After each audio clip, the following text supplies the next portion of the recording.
and welcome to Flagstaff TV. Today we are joined by George Lucan, who is the CEO of Angus Energy. George, thank you very much for joining us today. Hi, Cathrine. Good to see you again. You too. Congratulations on the great news. Can you talk us through the key takeaways? Yeah, about 2 weeks ago, we brought what was the largest onshore gas field in the UK back online after 5 years being suspended. Ironically, bought from Gazprom, the wicked stepmother of the gas world, and it's been a heck of a journey, actually, with some ups and downs, and a lot of long-suffering shareholders finally rewarded with some movement in the share price. Not as far as we'd like it to go, but a great start. Yeah, I mean, I could tell you a little bit about the asset, but do you have any specific questions? Yes, I'd like to know a little bit more about that journey. Can you talk us through that? Yeah, well, I've got to say, we bought this field about 6-8 months before COVID struck, and from the beginning, at a time when no one was going to finance hydrocarbons in the UK, and certainly not onshore, and at a time when the regulatory environment was extremely antagonistic. And didn't really want us onshore. The planning environment was antagonistic, and as you see, things have changed. And I think what a lot of people in our industry have said for years, which is, we need gas as a transition fuel for a few years, is being borne out. Unfortunately, in a very high price for consumers, but a good price for Angus shareholders.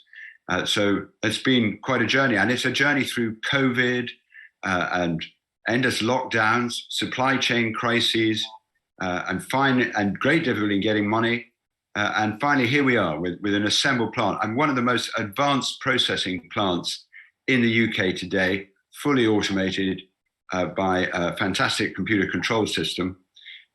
So yes, what an achievement. And thanks to our suppliers in particular, almost all of whom were British, local companies, from Lincolnshire and the surrounding counties, and a tremendous hats off to them. I'd mentioned TEI as welders, Inspect Control people, and GCL for the compressors, and FES and Pearson Electrical on the electrical. It's great work by a huge team of British engineers and electricians. Thanks. Now, what does this excellent news mean for your investors? Well, we finally made real what we called reserves 2 years ago. And those reserves were 18 BCF, that's about 180 million therms. As you look down your gas bill, you'll know that the cost of a therm has gone up very considerably. So a wholesale price of a therm now is around 300 or 400p, and even the forward price, that's £3 or £4. And we've got 180 million of them here. The forward curve, it moves up and down, but it's looking even out to 3 years at £2 or £3 or £4 on some days. It's obviously a lot of volatility. What I mean to say is that high gas prices are likely to be here to stay. If they're not those prices, they'll still be high. And we have 180 million therms. So you can do the math on that. It's a lot of value in there. We've got only a £50 million market cap.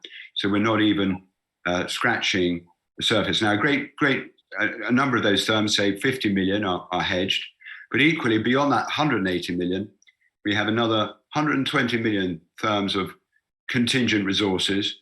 At C1, they're good quality contingent resources.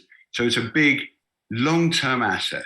It's a big value store here for shareholders, but it's also one we hope to turn into cash very quickly. We knock out presently about 1.5 million therms a month, or that's the aim for the next 3 months. But we'll lift that to 3 million therms a month, of which the bulk is a little under half is unhedged. So again, do the sums on that at £2, £3, £1.50 or £4, wherever it's jumping to this winter. It's been as high as £7.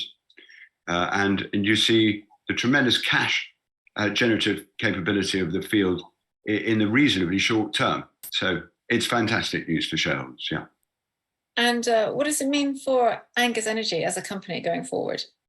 Well, I think it transforms us from where we were in the aims, which was a micro cap explorer in a very harsh regulatory and planning environment, to being a producer with great experience in the regulatory environment, the UK. Because if you survive the UK, your credentials for addressing fields overseas, elsewhere in the OECD in Europe, they're suddenly much better, because you've been through a really harsh landscape and survived it, and dealing with high pressure, high temperature, high hazard environment as well.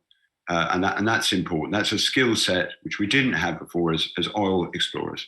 So we're transformed, I think, and we should use this moment as a platform to grow, because growth isn't necessarily good in itself, but in the modern world, if we want access to capital to do interesting projects, we have to be larger than we are even now, and we have to get well above the £100 million mark to attract even a penny of institutional capital. In our general view, there are exceptions. So yeah. What's going on there, George? Do you have any other updates that you'd like to share with us today? No, just to say that our geothermal projects have not been forgotten. They're very much there. This has clearly exhausted every last bit of the company for the last 6 months, putting this thing online. But now we do intend to twin track our what you call clean energy provision program, and which is led by geothermal here in the UK, and that's now picking up again with possible seismic to be done in the next 4 or 5 months, and more well planning. There has been some work going on all along. And lastly, our legacy oil fields are actually now finally, after years, producing again. Not a lot. And we have an appeal at Balcombe we hope to win. We are producing at Brockham, and we hope to reperforate and increase those barrelage from about 40, 50 barrels a day to something substantial, which shareholders might take notice of. And likewise, to get Lidsey flowing again in the near term. So yeah, a healthier Angus, a more diverse Angus, and one poised for growth. Sounds good. George, thank you very much for joining us today. Thank you, Cathrine. Cheerio. Thank you for watching Flagstaff TV.